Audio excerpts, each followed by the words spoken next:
ಎಲ್ರಿಗೂ ನಮಸ್ಕಾರಗಳು. ನಾನು ಈ ವಿಡಿಯೋದಲ್ಲಿ ದ್ವಿತೀಯ PUC ಮಕ್ಕಳಿಗಾಗಿ ಇಟ್ಟಿರುವಂಥ ಕೃಷ್ಣೇಗೌಡನ ಆನೆ ಅದ್ರ ಬಗ್ಗೆ ಸರಳವಾಗಿ ಸಾರಾಂಶನ ನಾನು ಹೇಳ್ತೀನಿ. ಅದಕ್ಕಿಂತ ಮುನ್ನ ನಮ್ಮ ಯೂಟ್ಯೂಬ್ ಚಾನಲ್ನ ಸಬ್ಸ್ಕ್ರೈಬ್ ಮಾಡ್ಕೊಳ್ಳಿ ಅಂತ ಕೇಳ್ಕೊತೀನಿ. ಎಲ್ಲರೂ ಚೆನ್ನಾಗಿದ್ದೀರಂತ ಭಾವಿಸ್ಕೊಂಡು ಈ ವಿಡಿಯೋ ಸ್ಟಾರ್ಟ್ ಮಾಡ್ತೀನಿ.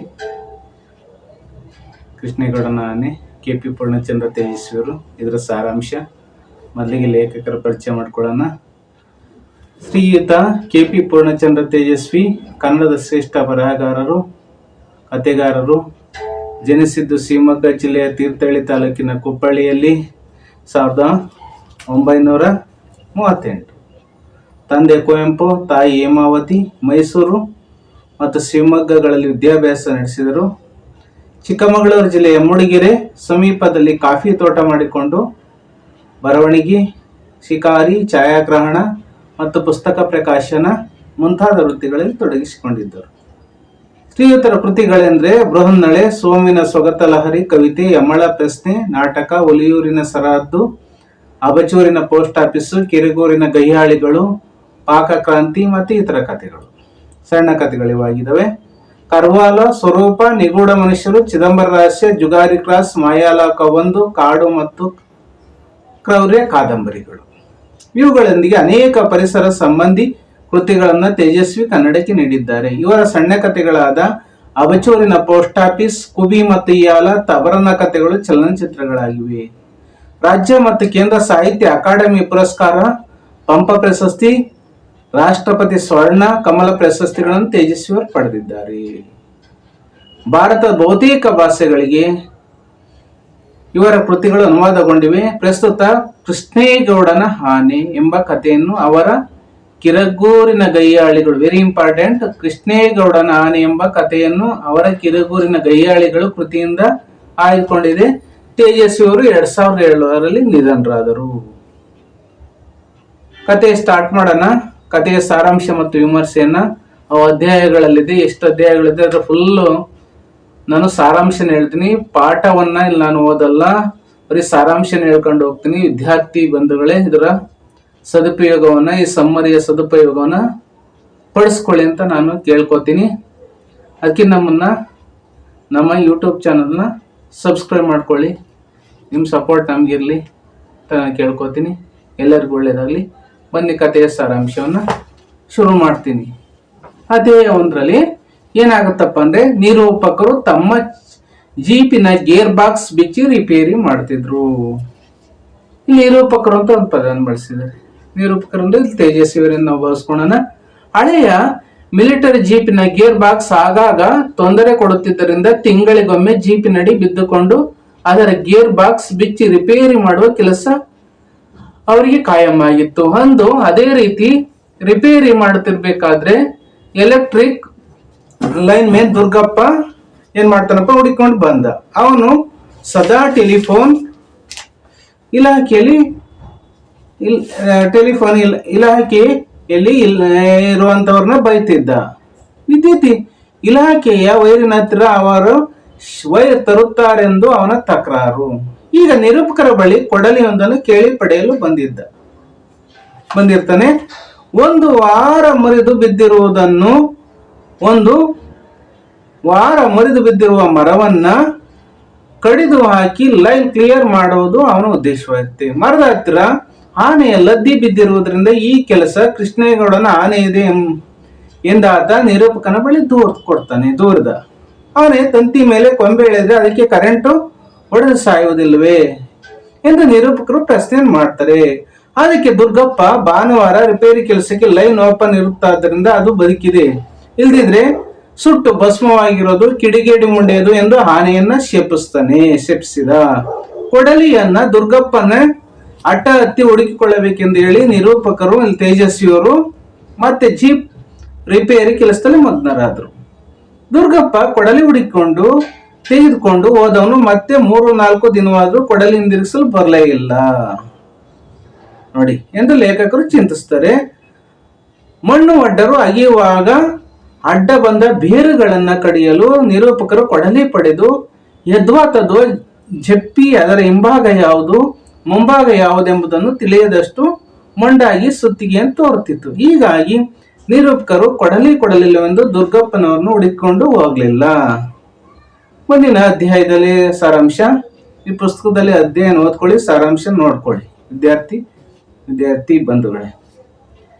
ಕೃಷ್ಣೇಗೌಡ ಆನೆಯನ್ನ ಗೂಳೂರು ಮಠದಿಂದ ತಂದಿದ್ದನು. ಅದು ಊರಿನಲ್ಲಿ ಜನಗಳ ಮಧ್ಯೆ ನಿರಾಳವಾಗಿ ಓಡಾಡಿಕೊಂಡಿತ್ತು.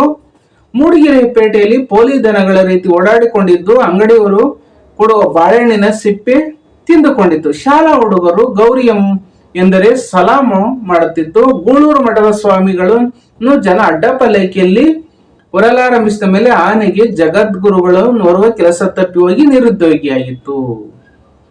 ಮೇಲೆ ಆನೆಗೆ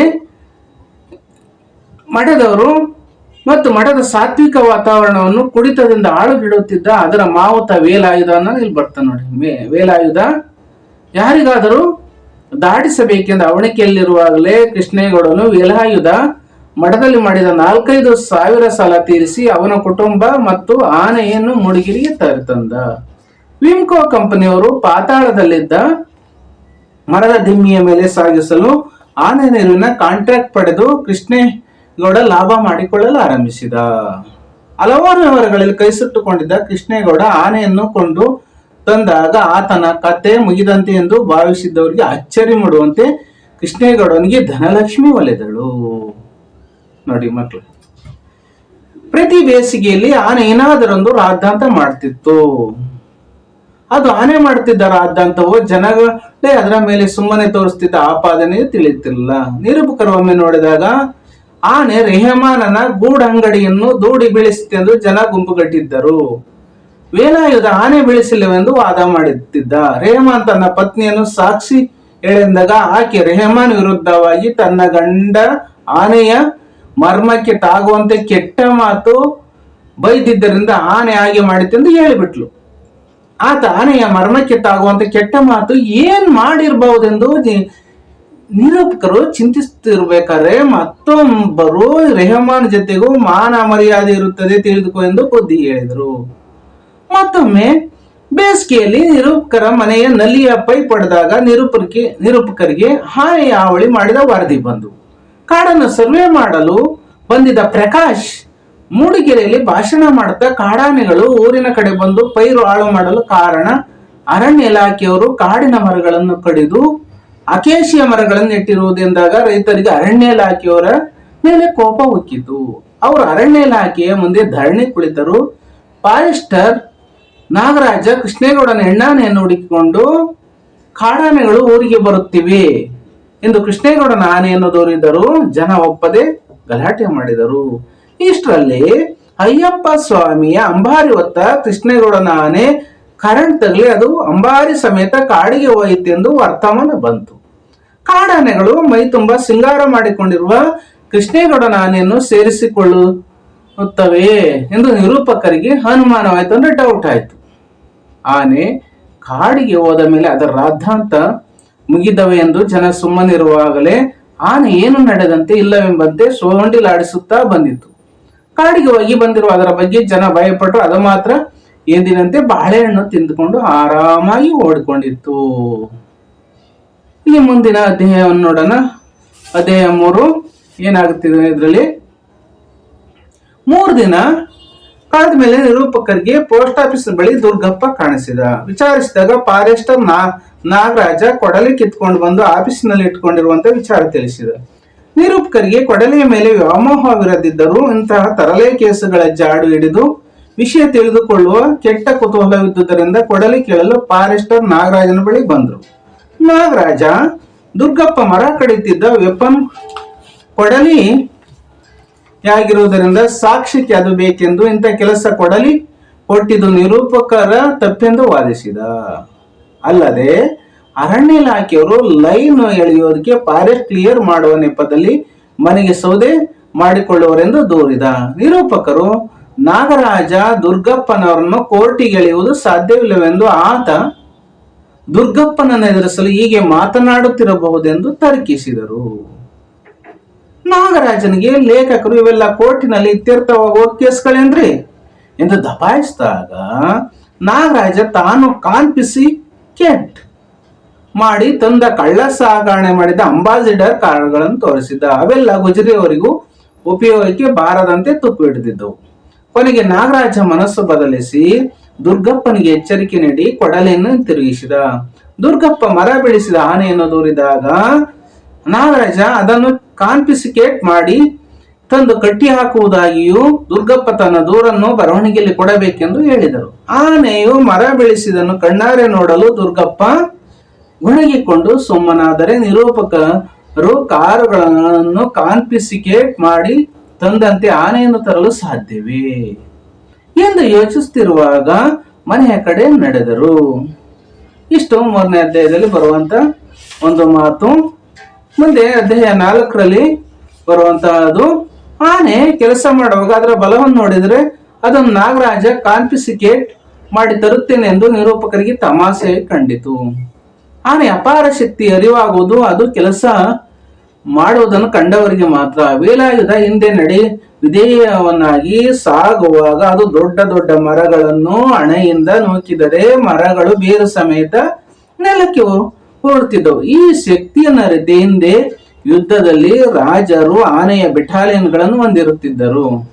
ಇಂಥ ಬಲ ಭೀಮನಾದ ಆನೆ ನರಪೇತಲ ನಾರಾಯಣನಂತಿದ್ದ ವೇಲಾಯುಧನ ಮಾತನ್ನು ವಿಧೇಯತೆಯಿಂದ ಪಾಲಿಸುತ್ತಿದ್ದುದು ನಿರೂಪಕರಿಗೆ ತಮಾಷೆಯಾಗಿ ಕಾಣ್ತಾ ಇತ್ತು. ವಾರಕ್ಕೊಮ್ಮೆ ಮೂಡಿಗೆರೆಯ ಪಕ್ಕ ಹರಿಯುವ ನದಿಯಲ್ಲಿ ವೇಲಾಯುಧ ಆನೆ ಮೈ ಮೇಲೆಲ್ಲ ತಿಕ್ಕಿ ಸ್ನಾನ ಮಾಡಿಸಿದಾಗ ಸುಮ್ಮನೆ ತಿಕ್ಕಿಸಿಕೊಳ್ತಿದ್ದ ಆನೆ ನೀರಿನಿಂದ ಈಚೆ ಬಂದೊಡನೆ ಮಣ್ಣನ್ನು ಪೌಡರ್ನಂತೆ ಮೈಗೆ ಎರಚಿಕೊಳ್ತಿತ್ತು. ಹೆಚ್ಚಿನ ಕೆಲಸವಿದ್ದಾಗಲೆಲ್ಲ ಕೃಷ್ಣೇಗೌಡರು ಆನೆ ಕುಡಿಯಲು 2 ಲೀಟರ್ ಶರಾಬು ಕೊಡ್ತಿದ್ರು. ಇದರಲ್ಲಿ ವೇಲಾಯುಧನೇ ಅರ್ಧದಷ್ಟು ಮುಗಿಸಿರುತ್ತಿದ್ದ.